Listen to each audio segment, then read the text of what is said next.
Ciao a tutti, bentornati sul mio canale, benvenuti in un nuovissimo video. Allora, abbiamo visto il secondo piatto, manca il contorno. Oggi faremo insieme un contorno veramente bellissimo, veramente buonissimo, veramente semplicissimo. Più di così cosa si può pretendere da un contorno?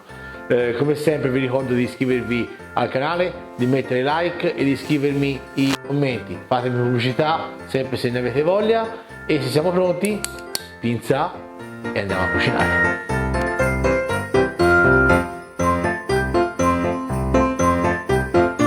Eccoci alla preparazione di questo fantastico secondo piatto.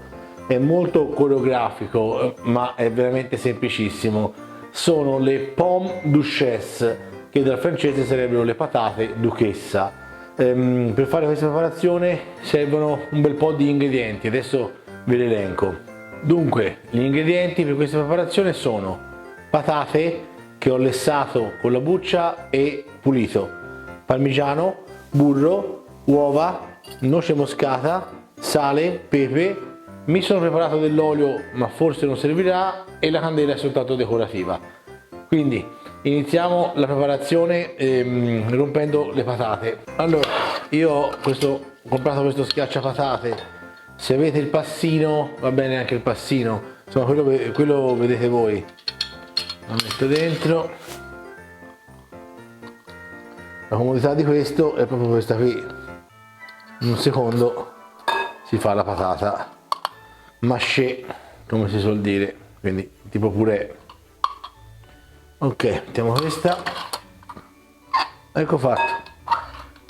Le patate sono tutte tritate. Allora, a questo punto mi sciacquo le mani, sciolgo il burro e continuiamo la preparazione. Allora, come dicevamo, le patate sono tutte tritate. Adesso ci mettiamo un po' di sale. Queste le ho cotte in acqua senza sale, quindi un po' di sale ci vuole in questo momento. Poi ci mettiamo il burro che ho sciolto nel microonde, 30 secondi alla massima potenza e via. Ecco fatto, e cominciamo ad amalgamare un attimo. Deve venire tipo un purè bello cremoso. Ok, poi ci si mette il parmigiano, il pepe e la noce moscata. Ok, amalgamiamo un attimo, poi si assaggia.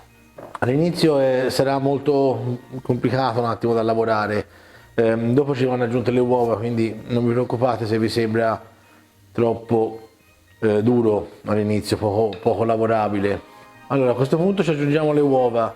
Servono solo i rossi, quindi i bianchi eventualmente li tenete da parte per fare una meringa, per fare qualcosa, qualche preparazione dolce magari, o una frittata di solo bianchi.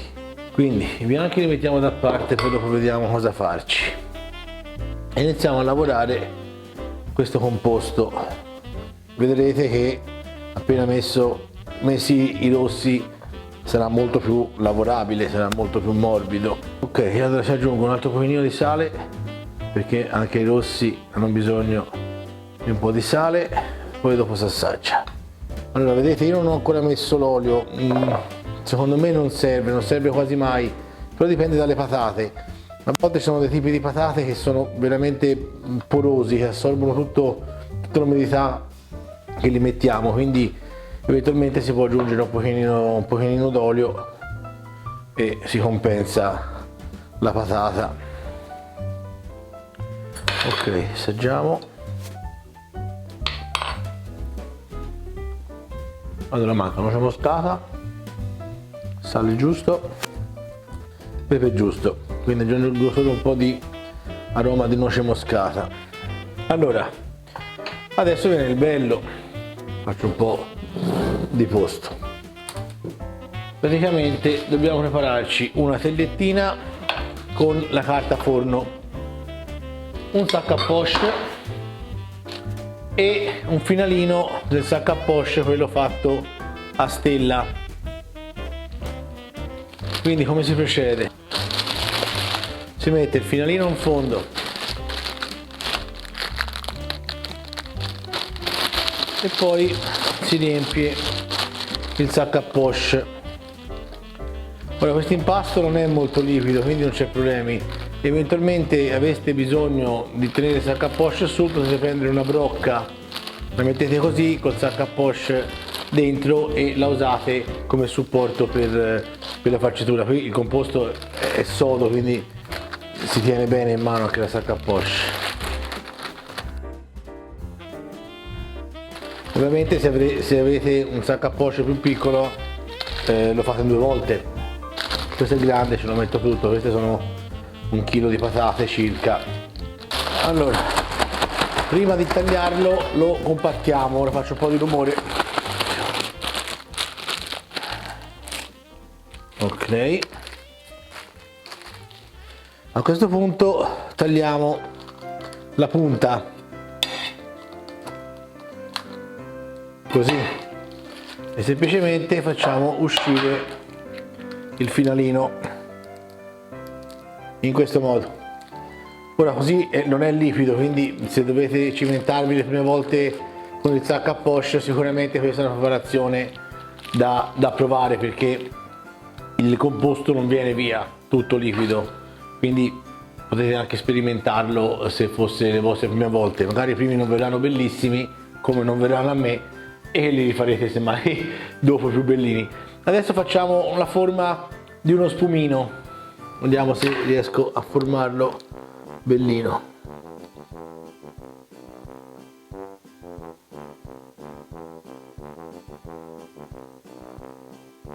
Ok, più o meno ci si riprova a farlo più bellino qui accanto. Il movimento deve essere questo, tipo piramidale, insomma. Poi se le volete fare più grosse, potete fare più grosse.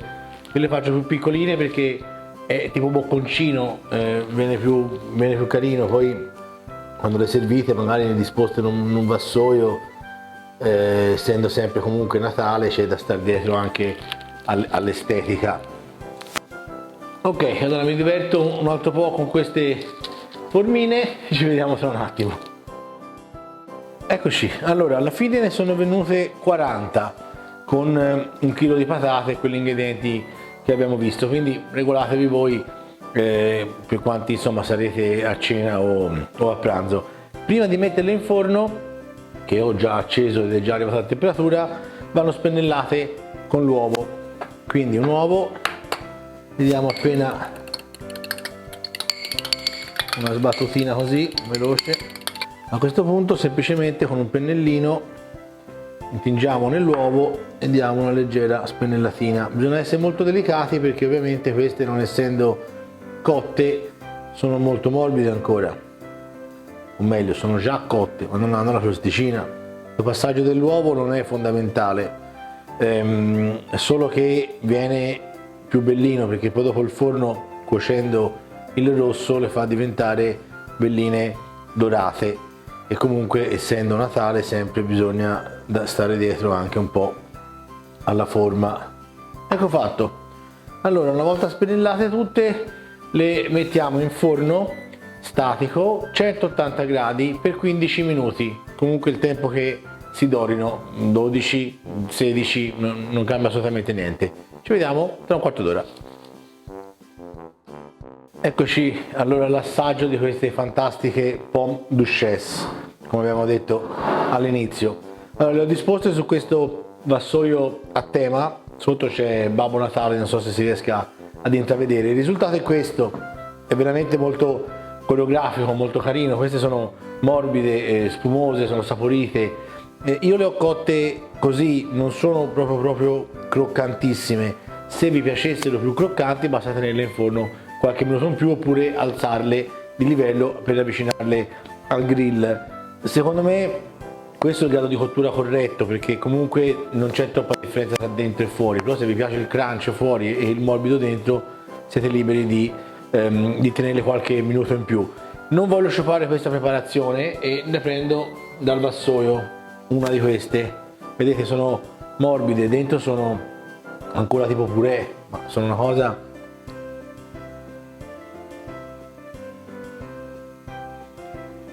no, sono eccezionali. Qui se avete bimbi ne dovete fare 200 di queste perché ve le finiscano tutte. Fatele stupite i vostri ospiti, i vostri amici, i vostri parenti con questa preparazione che secondo me è bellina, ma quando la assaggerete direte è più buona che bellina. Quindi buone feste, mangiate poco, ma non ci credo, e fatemi sapere come vi sono venute, se le avete fatte, cosa hanno detto i vostri invitati quando gliele avete proposte. Alla prossima!